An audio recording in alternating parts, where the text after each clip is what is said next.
1 minute before the big argument, I thought, what made this team so dysfunctional? Today's episode is entitled Solving Team Dysfunction Strategies for Building a High Performing Team. If you're new to the channel, I go by the name of ED. For all you smart, intelligent folks out there, we're not going to make it difficult or challenging. It just simply means Ed. I have an 8-point framework. In this framework, I do my very best to unpack today's title. Do you mind if I share a quote with you? Today's quote is an African proverb. If you want to go fast, go alone, but you'll never go far that way. If you don't like that one, here's another one by Alex Hormozy. The most expensive thing you ever pay for isn't your car, it isn't your house, it isn't your insurance. It's the information that you don't know but should. Ooh, that's powerful. Let's jump right into point number one.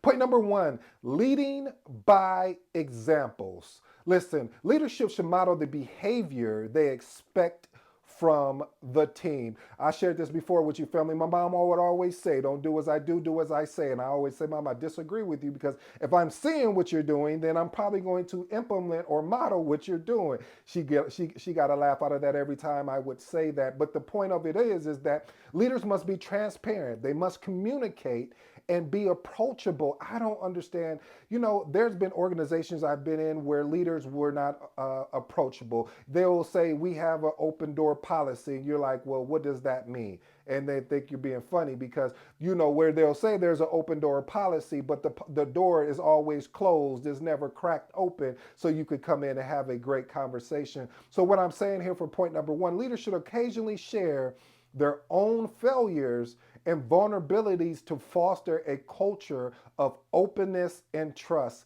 I don't know how many times when I've worked for some of the best leaders out there that the more vulnerable they were, the more open they were about their failures and how they corrected their failures, gave me an opportunity to model. It gave me a, watch this family, an ability to look inside the window of the house to say, oh, that's what they did. It's possible that I can do it as well. So what leaders don't understand when they're being vulnerable and sharing their own failures, it creates an opportunity for someone that is either reporting up to them or admire what they're doing, that's saying, yes, they may have failed there, but look how they bounce back. Hey, family, thank you so much for watching today's episode. Make sure you hit that like button, subscribe to the channel if you haven't already subscribed.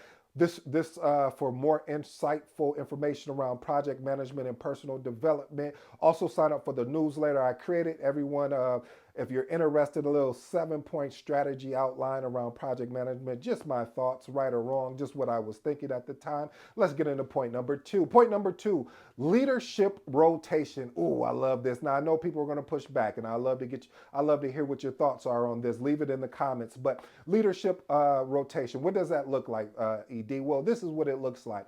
It's regularly rotating team leadership roles to give everyone the experience of leading. How many times have you heard someone say, man, if I was leading this, this is how I would have done it. If I was leading this, this is how I'll do it. Well, then if you give them that opportunity to be in the hot seat, now they have a better understanding of what it's like dealing with challenging team members or challenging stakeholders. Now that conversation changes and shifts to, oh, I see what you mean when you had to deal with that. See, family, that's the problem is that we try so hard to cover everyone. I remember when I first started learning how to ride a bicycle, my mom, in her genius way, she said, we're not even putting training wheels on them. I said, the devil is a lie. She said, no, he is a lie. You're right, but we're still not putting training wheels on there. And I said, okay, so how are we going to ride this bike? She said, I'm going to have you ride the bike without the training wheels because you're going to fall down and then you're going to get up. See, if I took the training wheels off, if I started you off with training wheels, then yes, you would have the confidence. But then when I took those off, you wouldn't have had the confidence that you potentially could have. Okay, what am I saying here? What I'm saying here, family, is that sometimes we protect our team so much that we don't allow them to experience the frustration that as leaders we experience. Sometimes what we do is we're so busy guarding or blocking our team from the information of what other stakeholders are saying and them not experiencing. And then when they do experience, they're in shock, they're in awe because they're like, well, how do I respond? We should be giving a little dose, giving them tablespoons of the experience. So when it's their turn to step up as a leader within their career and they're exposed to that, they're not, as they would say, shell shocked. So really, family, I really truly believe in doing that. As far as this is how you also build leaders. If you're really looking to promote individuals within the organization, this is an exact replica of how you can build leaders within. Point number three, investing in team building and development. Listen, this right here is so key. Occasionally when you include high stress team building exercises, you have the opportunity to test the strength of the teams, how resilient they are. And these are just exercises. And we know with exercises, when you do something repeatedly or continuously, you're able to grow from it. So then when it happens, when the real thing happens, then you're already ready to deal with it. One of the things is, I always use a lot of sports analogies because one of my favorite sports is basketball. And I have to admit, I never used to take practice seriously until one day a coach pulled me aside and he said, listen, if you take the time to practice almost similar how you want to play the game, it will show up in the actual game. And then I started hearing NBA players talk about taking practice more seriously.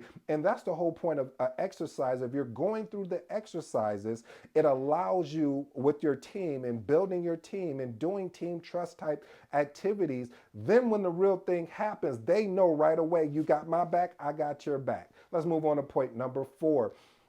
Leverage conflict resolution tools.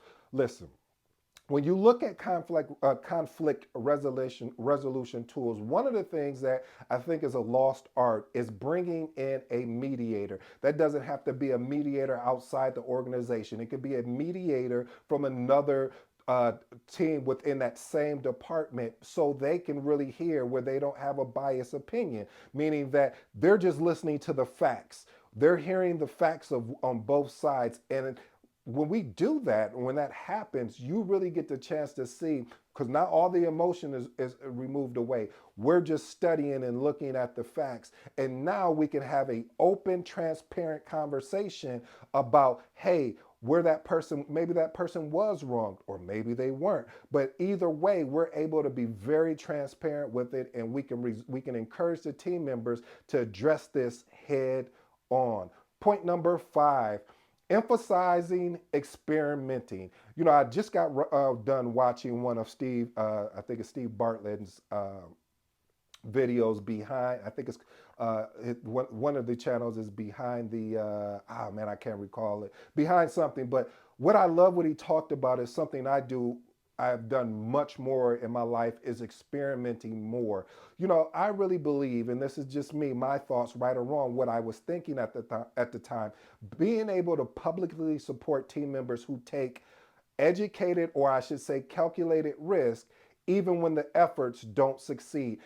As when we were going through school, when we didn't do well on a test, it was looked upon as you done something wrong, instead of looked upon of, okay, you have an opportunity to correct what, now you know where you're weak at. Let's go and correct that. When I failed the PMP the very first time, I was so frustrated and I had to change my mindset. Okay, what am I not picking up here? Where are my weaknesses? And PMI, they were like, hey, this is what you done well at, and this is basically where you didn't do well at, by saying, okay, below target, above target, and things of that nature. So being able to literally train managers to lead with empathy and understanding during these experimenting phases. Because listen, this is what I love what Steve said. We're in an era right now where things are moving faster than our minds are actually moving, with AI and just basically technology in general.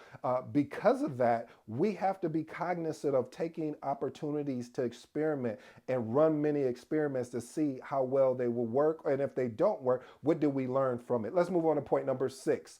I call this the why method, challenging the status quo regularly. Listen, Becoming too comfortable of the way things has always been done will stifle, and I do mean stifle, an individual as well as an organization. One of the favorite things, family. I had to take breathing practices when I used to hear this when I was leading teams, and I would say, so why are we doing that? Uh, Again, the why method. Why are we doing that? And they'll say, well, we've always done it that way. Huh? You've always done it that way, and so you can't explain the why behind it. So being able to really regularly review processes and encourage, this is key, family, watch this, encourage team members to suggest improvements and celebrate those who bring new ideas to the table, even if these ideas challenge the existing norms. I know that when you would challenge existing norms, it makes people that may have either put those in place or didn't have the courage to challenge those that are in place, or watch this, the third thing, that thought about it but said, well, that's how we always do it. So they just roll with the punches. And now you come along and you say something to challenge it, and then leadership said, yeah, I like where he's going with that, or I like where she's going. Let's go ahead and implement that. And now they're frustrated. So, family, have the courage to challenge the norms. Ask that why. I use that why method. Why? Why are we doing this? Why does this make sense? Why are we leveraging this process? Is there another process that we can look at to see?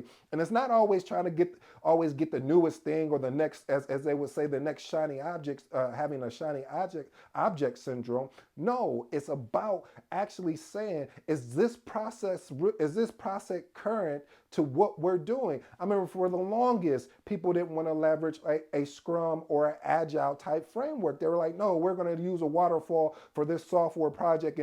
And it was like, but it doesn't make sense for this software project because we need immediate feedback if the software is not working appropriately. All right, I drained that point long enough. Let me move on to point seven. Point seven, break down silos between departments. Listen, one of the leaders that I worked for previously, I love when he used to do this. He would take one of his team members. First he connected with the leaders in his department. He said, "Hey, this is what I would like to do. I would like to literally do almost like a cross departmental projects with you. And normally, when you lead projects, it is more of a cross matrix, but you're working with departments all over the organization. So sometimes we miss what's right in front of our face. What do you mean by that, Ed? Meaning that being able to run little small mini projects with cross departmental people in your department really allows for to really break up these silos, to break up these pockets where people just go in this little pocket and just stay there. And it's not good because now you're putting limitations on the potential of collaboration, which leads to inefficiency. And when you have inefficiency, now you have a lack of shared goals. Point number 8. Hey, I'm all about this. Let's confront office politics head on. What does that mean? That means office politics can be a detrimental to team cohesiveness and trust because I don't know if I can trust you. I don't know if you're about to stab me in the back. I don't even know if you're going to stab me in the side. Matter of fact, I don't know what you're about to do. And because of that, I think I'm going to exemplify the power of silence. I'm not going to share anything with you. You're going to go have to figure it out. Now what happens is the team breaks down because somebody may have some tribal knowledge that they're unwilling to share because what comes with that is feedback of they're going to misuse. I said we all get used, but we should not be misused. There's a difference when you get misused, meaning someone is manipulating you, somebody is taking advantage of you, somebody is putting you in an uncompromising position. Hey family, I got one bonus for you before I close today.